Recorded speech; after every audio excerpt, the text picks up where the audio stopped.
Bienvenidos a la quinta clase del seminario de eficiencia energética. En este caso vamos a tratar sobre casos prácticos de auditorías y ver algunas oportunidades de mejora.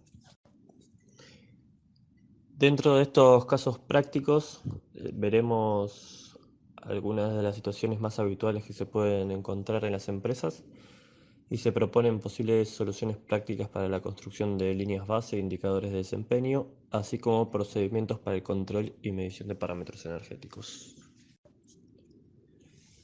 El primer caso que tratamos es el de un edificio de un centro comercial, un shopping.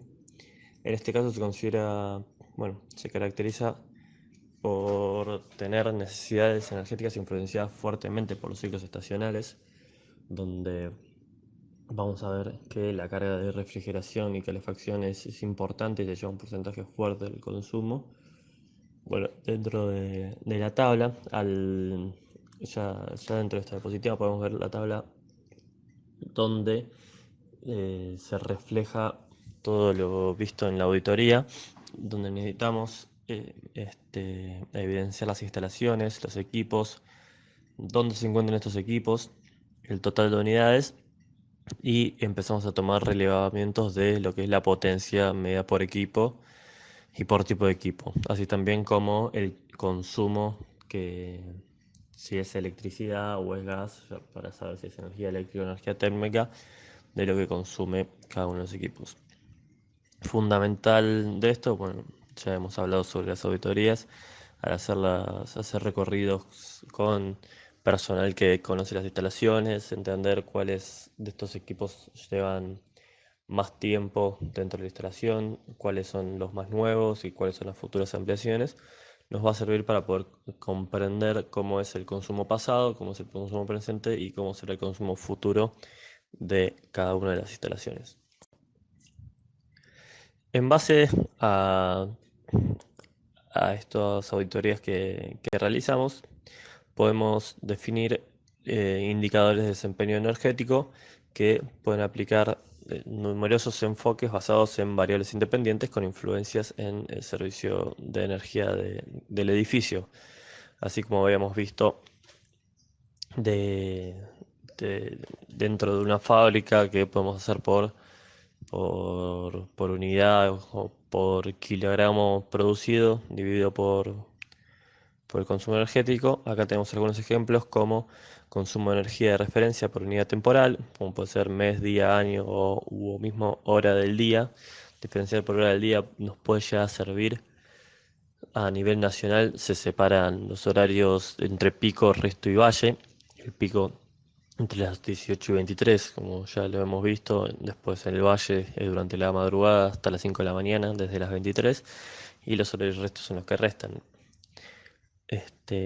Tenemos el consumo energético por superficie construida, como vamos a ver en este caso del centro comercial.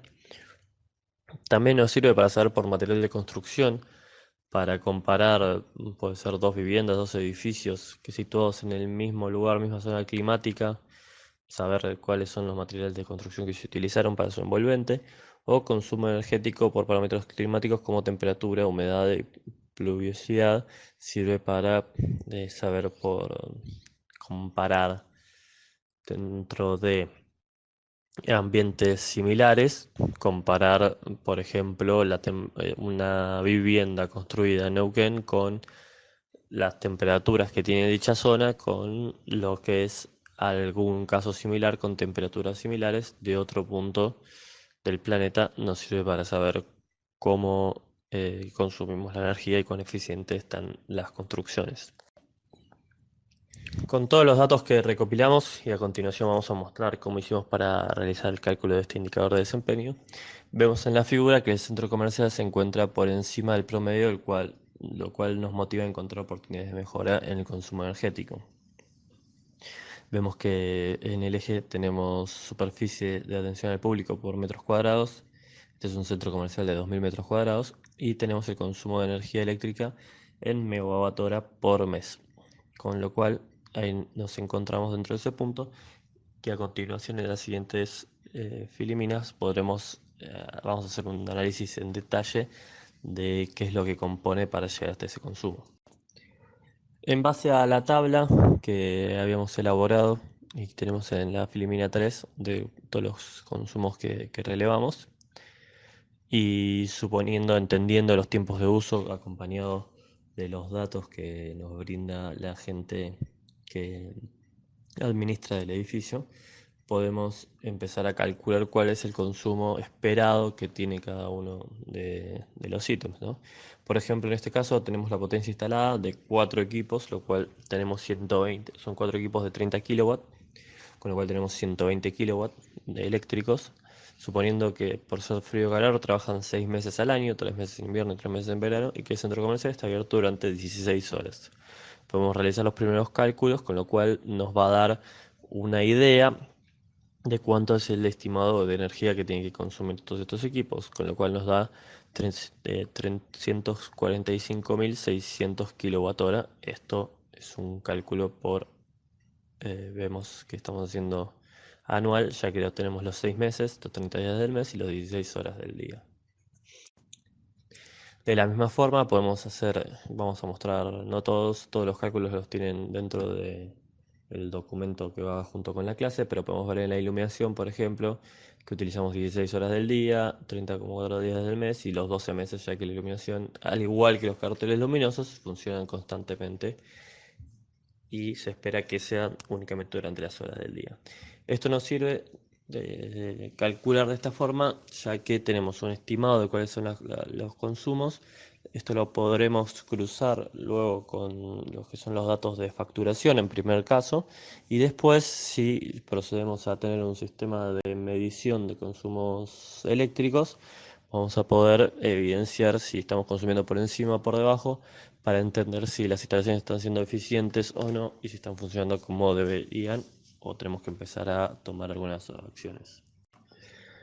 Realizando la suma de todos los consumos, llegamos a que la instalación tiene un consumo anual de 1.550.315 kWh, con lo cual linealizándolo llegamos a los 130.000 kWh por mes. Esto lo que hacemos es la cuenta de dividirlo por 12 meses. Entendemos que los meses de verano y de invierno son los que mayor consumo energético tengan, en cambio los de primavera y otoño tendrán unos valles de consumo. Pero al realizar cálculos anuales nos permitimos realizar esta linealización. En base a que sabemos que la superficie es de 2.000 metros cuadrados, vamos a poder hacer los cálculos y obtener finalmente el valor eh, de, de indicador específico que nos permitió en la figura 5 entrar dentro de la gráfica y comprender que estamos por encima del valor promedio para una instalación de este tipo. Ahora llegado el momento de verificar las oportunidades de mejora. Tenemos a continuación un listado sobre los ítems cuales encontramos en la auditoría realizada y tomando relevancia en base a los consumos principales que tienen la instalación. Podemos ver respecto a iluminación, que es el principal ítem. Debemos intensificar el aprovechamiento de la luz natural, realizar una regulación automática y temporizada de la iluminación, incorporación de la tecnología LED y sustitución de luminarias por otras de mejor distribución lumínica.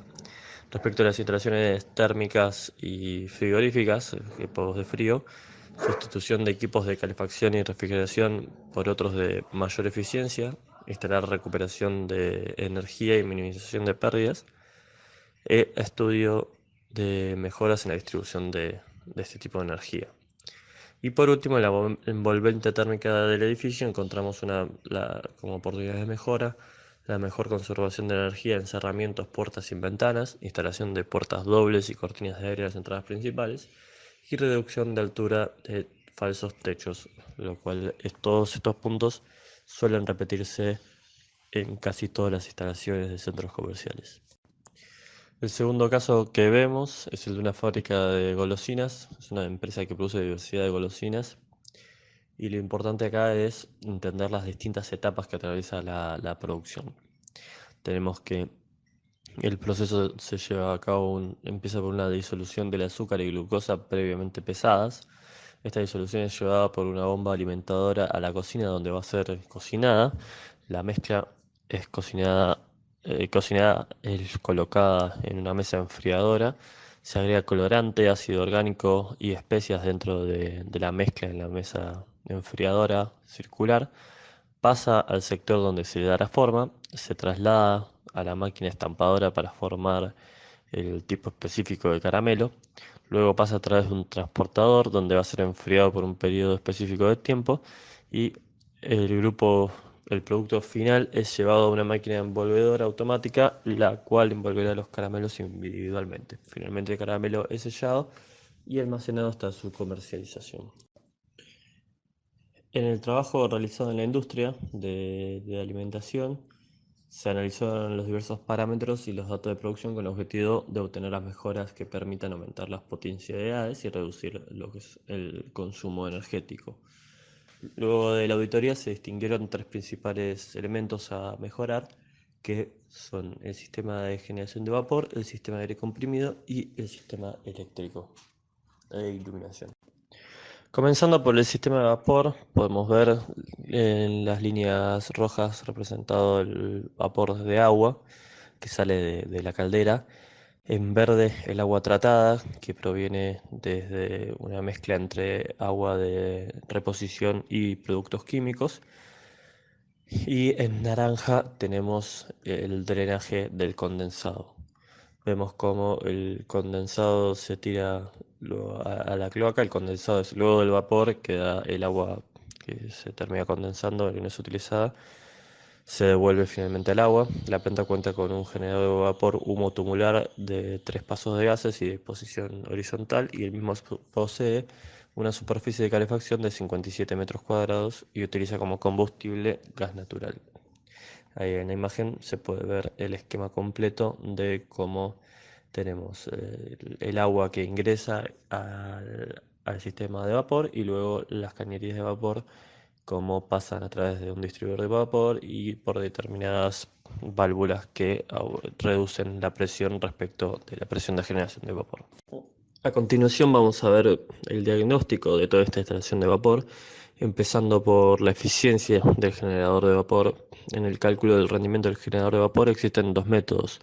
Uno de ellos está basado en medidas directas, en algunos parámetros conocido como método directo, y el otro denominado método indirecto, que es el que utilizamos en el caso de esta instalación, que se basa en analizar las pérdidas y restárselas a un rendimiento óptimo del 100%. Dichas pérdidas son por calor sensible, por gases inquemados, sólidos y gaseosos, y por convección y radiación. En esta imagen podemos ver lo que tratamos en la preliminar anterior. El calor entrante, lógicamente, es el 100% del combustible aportado. Por un análisis de los gases de salida, vemos que por pérdidas en quemados y sólidos gaseosos encontramos que no hay pérdidas, la combustión se realiza de manera correcta, pero tenemos una pérdida por los gases lógicamente que se expulsan de calor sensible, lo cual se lleva un 12,6% del calor.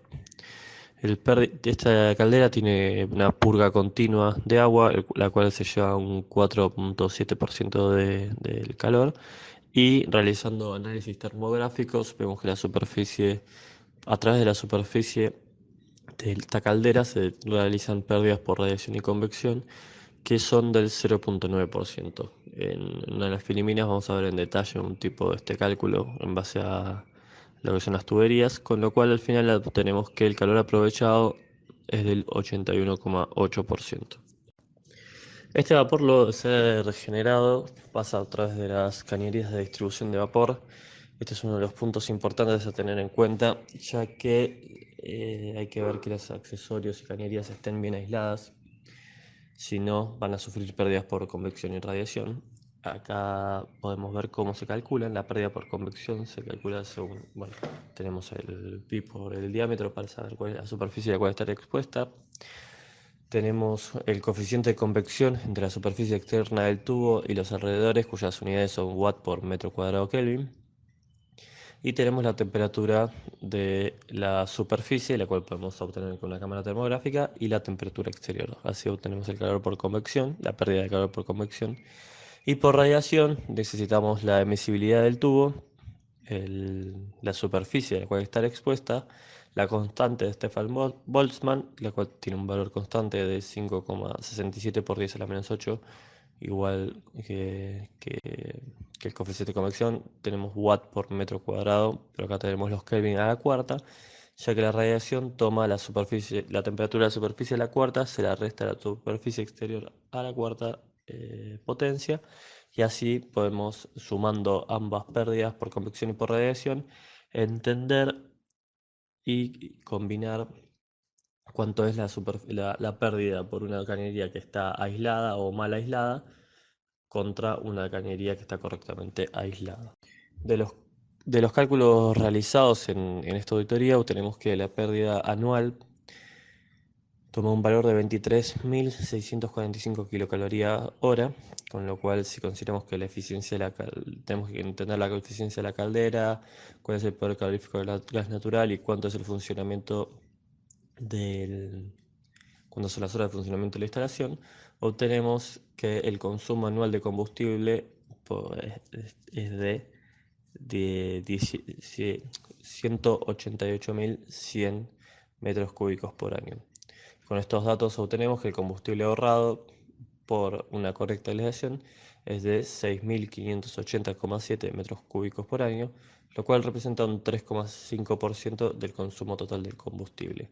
Lo que hay que tener en cuenta es que, bueno, luego, como van a ver en la diapositiva, se realiza un periodo simple de recuperación de inversión, se hace un análisis de este proyecto, pero lo que hay que tener en cuenta es que la eficiencia muchas veces son pequeñas sumas de eficiencia, se logra llegar a un gran número de porcentaje de reducción en el consumo.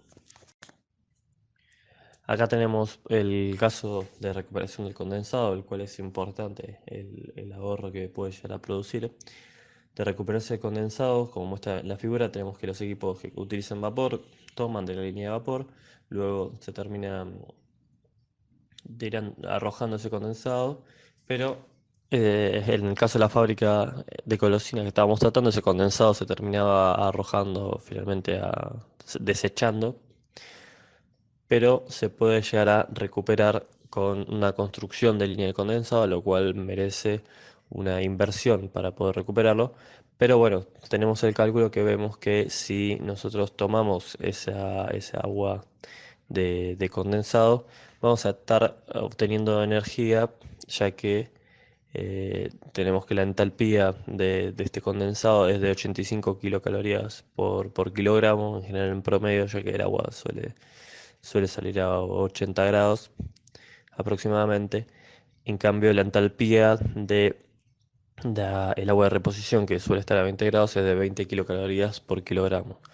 El ahorro de combustible, vemos que por año estaríamos alrededor de los 25.132 metros cúbicos por año, lo cual representa un 13,4%, y entendemos que esto no es para nada despreciable, con lo cual es importante a la hora de diseñar una planta, como a la hora de relevar una planta que ya está en utilización, analizar el punto de la recuperación del condensado.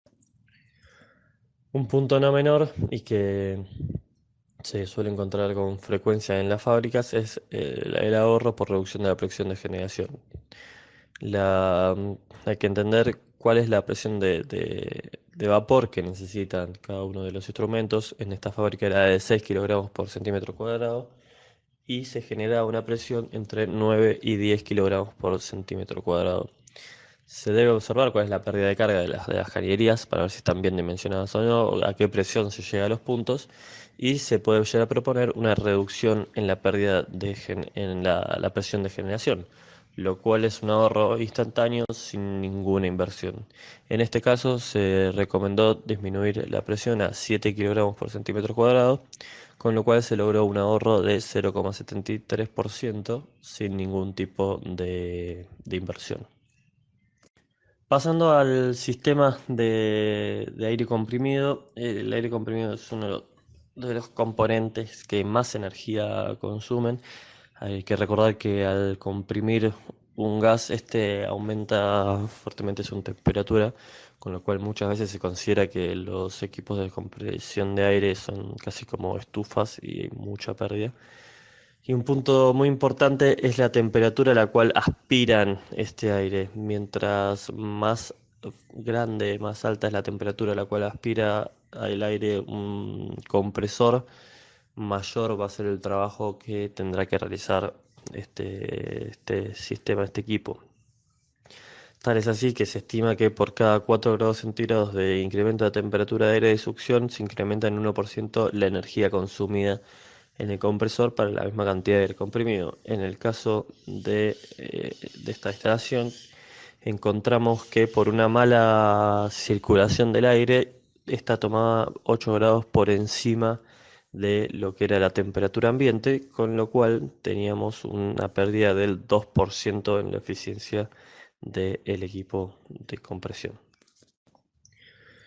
Y por último, también en línea con los equipos de aire comprimido, con el fin de poder, las, es normal que se produzcan fugas en las líneas de aire comprimido y para poder analizar este tipo de fugas se pueden realizar recorridas con equipos de ultrasonido para poder identificar los puntos y un análisis que se debe hacer para poder entender cuál es el caudal de fugas es con todas las válvulas cerradas, con todos los equipamientos fuera de funcionamiento. Esto tiene que ser en horas donde la fábrica no esté funcionando. Se que conecta, se hace funcionar el equipo de aire comprimido, se le establece la presión de trabajo tal como es normal y se observa cuántas horas, por cuántas horas tiene que trabajar el equipo de aire comprimido. En este caso se hizo funcionar durante 6 horas y por registradores se obtuvo que esto trabajó durante 53 minutos. Para sacar el porcentaje de fuga total tenemos que ver cuál es el tiempo de carga y cuál es el tiempo de descarga. Lo metemos dentro de dicha fórmula y obtuvimos nosotros que hubo una pérdida de porcentaje porcentual que nos dio un 14,7%. Esto significa que que hay un 14,7% de la energía que consume el compresor de aire, que suelen ser importantes según el requerimiento de la fábrica, un 14,7 se vieron, fue energía derrochada.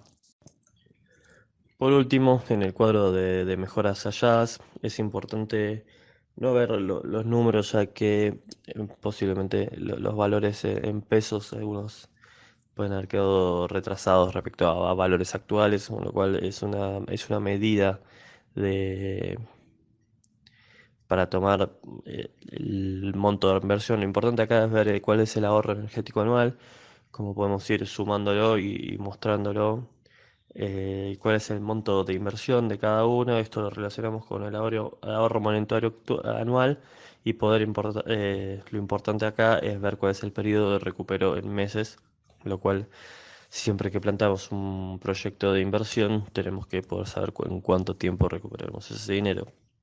Se van a ver ahí, se agrega, además de estas cosas que vimos, la mejora por factor de potencia, que no se detalló con profundidad, ya que proviene de un análisis de la facturación que ya vimos en la unidad 2.